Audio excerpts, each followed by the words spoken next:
Now, with Chrystia Freeland right there at the very top of the World Economic Forum's advisory board, you literally have a member of Klaus Schwab's board sitting at the cabinet table here in Canada. The irony is that Chrystia Freeland, who was once a prolific journalist, was once a staunch critic of the World Economic Forum and wrote an excellent book about it called The Plutocrats: The Rise of the New Global Super Rich and the Fall of Everyone Else, which was published in 2012. I had the pleasure of rereading this book a couple of weeks ago, and as I reread the book, I came to the conclusion that Chrystia Freeland really has done a 180 from being an outsider looking in and being critical of the organization and of the super elites to as cozy an insider as you can get.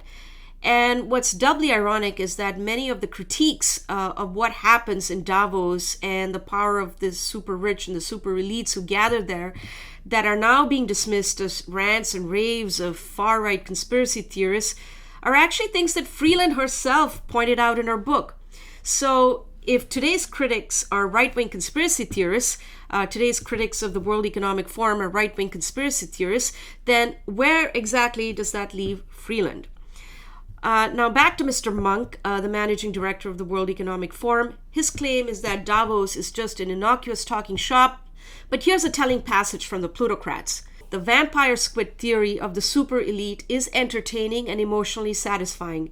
It can be fun to imagine the super elites who went to Wall Street and their Harvard classmates who became economics professors, and those who became US senators, participating in a grand conspiracy hatched ideally at the Porcelain Club to rip off the middle class. But the impact of these networks is much less cynical and much more subtle, though not necessarily of less consequence.